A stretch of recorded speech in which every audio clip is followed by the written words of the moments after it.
자, 상속세 탈루 혐의도 있고요. 배임과 횡령 혐의 등으로 조양호 한진그룹 회장이 검찰 조사를 받았는데 오늘 영장 심사를 받게 됩니다. 자, 조 회장의 혐의를 간단하게 좀 짚어보죠. 예, 지금 현재 제일 문제가 되고 있는 게 아마 뭐 상속세를 네. 갖다가 이제 제대로 이제 그것도 이제 수백억 정도의 뭐 상속세를 갖다 내지 않은 뭐 그 문제가 있는 것 같은데 이게 이제 좀 논란이 되고 있는 게 이미 그 상속세에 관련된 그런 어떤 뭐 처벌을 할 수 있는 이제 시기가 이미 이제 지난 거 아니냐 네. 뭐 그런 어떤 논란이 있고요. 그리고 이제 회사를 경영하는 데 있어서 이제 소위 말하는 뭐 굉장히 뭐 자기 주관적으로 하면서 이제 갑질을 하고 무리한 어떤 규정들을 갖다 지키지 않는 뭐 이런 것들이 이제 다 이제 문제가 된 것 같습니다. 네. 앞서서 이 아내와 딸에 대한 구속영장은 모두 기각이 됐었는데 오늘 조양호 회장 같은 경우는 어떨까요? 일단 이제 범죄 혐의가 엄청 많아요. 이제 곽대경 교수님께서 지적하신 것처럼 횡령 배임 사기가 있는데 이 금액이 굉장히 큽니다. 그래서 예. 금액이 워낙 크기 때문에 특정 경제 범죄로 가는 거고요. 그다음에 다 아시다시피 이제 약사법 위반과 관련된 게 있거든요. 그러니까 네. 사무장 병원, 네. 계열사 이제 정석기업 빌딩에 이나다 부근에서 사무장 약국을 운영해서 한 1,000억 정도의 어떤 부당이득을 취했다. 이제 그런 부분도 있고, 예. 그다음에 이제 땅콩 회원과 관련해서 딸인 조연아 씨가 당시에 대형 로펌 한 2곳을 선임을 했거든요. 그리고 본인도 또 전에 또 변호사를 선임했어요. 그러면 그 변호사를 선임한 것은 본인 개인의 비리이기 때문에 예. 회사 돈을 가지고 이걸 쓰면 안 되거든요. 그렇죠. 근데 회사 돈으로 이제 변호사 비용 썼다는 거고, 그다음에 이제 우리가 통행세라고 그래서 면세와 관련해서 대한항공이 면세표를 많이 취급하잖아요. 근데 중간에 일정한 어떤 형식적으로 기업을 끼워 넣어서 거기서 이제 부당 이득을 취했다는 거, 또 뭐 비상장 계열사 주식을 자녀들이 갖고 있었는데 이걸 계열사 회사에서 비싸게 주고 샀다는 거죠. 예. 그러면 예. 비싸게 주고 샀으면 계열사 회사는 손해를 본 거 아니겠습니까? 그래 이런 것처럼 횡령, 배임, 뭐 사기, 뭐 그런 뭐 약사법 위반, 특경법 위반, 그리고 아까 곽태경 교수님 말씀하신 것처럼 이제 제일 문제가 됐던 게 상속세와 관련된 거였거든요. 예. 한 네. 500억 정도 상속세였는데 이 부분이 이제 공소시효가 좀 문제가 돼서 예. 이제 완성이 됐다고 보고 그 부분에서는 뭐 영장 범죄 사실을 안 넣고 그다음에 해외에서 자산을 10억 이상 가지고 있으면 이거 신고하기도 돼 있거든요. 예. 근데 이걸 신고하지 않았다는 이제 혐의가 있기 때문에 네. 혐의를 보면 나열할 수 없을 정도로 많습니다. 예. 그런데 예. 이 부분에 대해서 이제 검찰이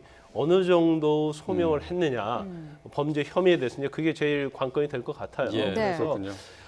이전에 그 자녀들이 할지 부인과는 좀 약간 그 범죄 혐의도 굉장히 많고요. 네. 양상이 다르고 증거도 좀 명백하게 있어 보인다고 보입니다. 네. 그렇다고 하면 자녀들에 비해서는 뭐 굉장히 영장이 발부할 가능성이 크다. 예. 하지만 조 회장은 이걸 다 부인하고 있죠. 예. 네. 예.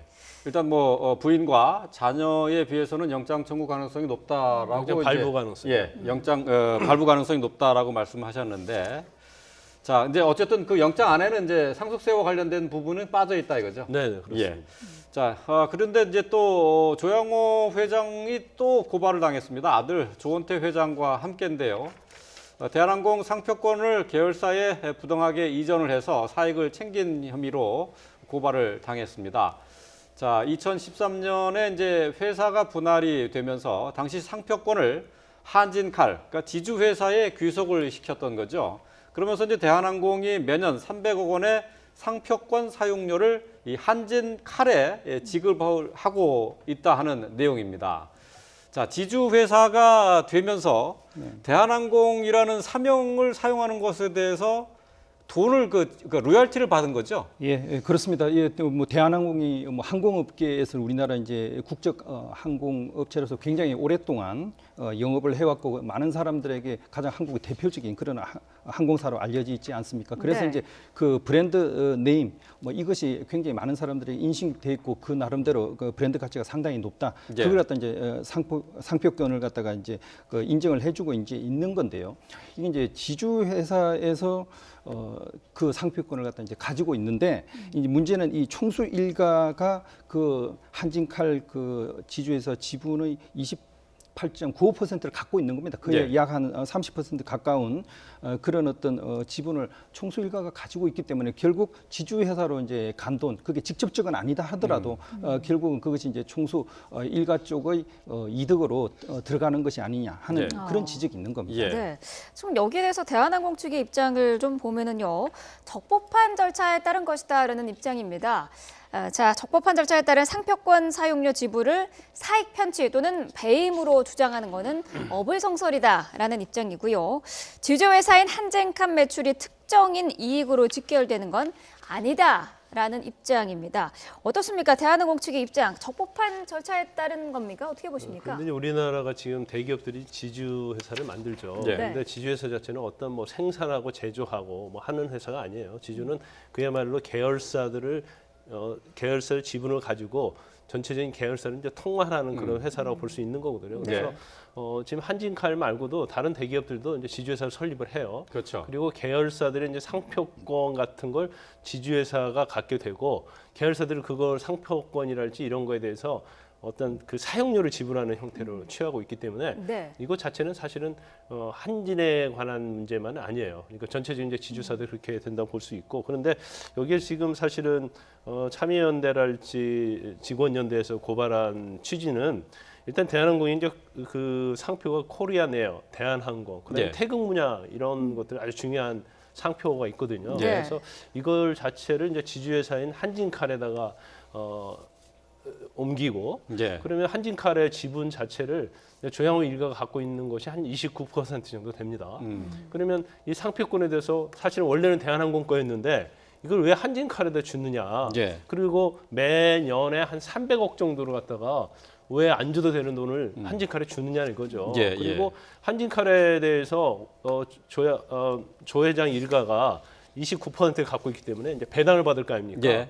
그러면 300억 중에서 적어도 뭐 1년에 한 30억씩은 배당을 해간다. 그렇다고 한다면 이거 자체는 일부러 상표권을 이전하게 해서 자기들이 사익적으로 이득을 취한 것이 아니냐. 그러면 이것은 배임 행위다. 그러니까 네. 대한항공이 손해를 보게 하는 행위다는 거죠. 그렇죠. 그런 취지인데 제가 볼 때는 뭐 어떤 일반적인 기준에 의해서 좀 이해가 가지 않는 부분이 있을지언정 법적으로는 뭐 그렇게 크게 절차상 위배다 이제 그렇게 볼 수는 없어요. 아, 그래서 그래요? 예. 일단 이제 검찰의 결과에서 내부적으로 그 절차에서 어떤 위배가 있을지가 이제 드러나면 이제 처벌을 받을 수 있겠지만 예. 뭐 일반적인 어떤 현재 어떤 회사들이 하는 그런 행태들을 보면 저것은 뭐 상당히 관행적이고 이제 법적으로 이루어지고 있다 이렇게 볼 수 있습니다. 예. 네. 1년에 한 300억씩 건너간다고 하니까, 그러니까 그 대한항공 총수 일가가 이제 30% 가량의 지분이 있지 않습니까? 한진칼에? 네네.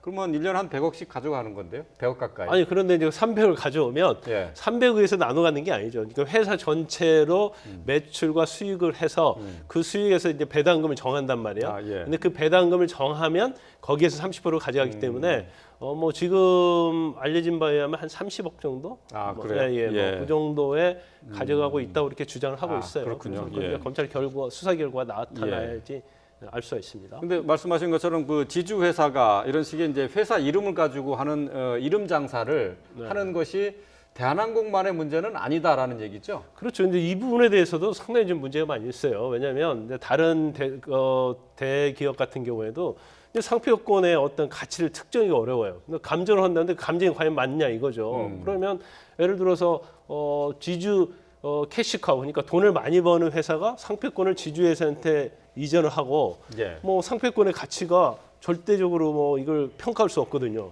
그런데 예를 들어서 한 300억 정도 상표권의 가치가 있는데 예를 들어 500억을 갖다가 지주회사에 준단 말이에요. 예. 그러면 예. 사실은 그 상표권을 사용하는 회사 측에서는 200억 정도 손해 아니겠습니까?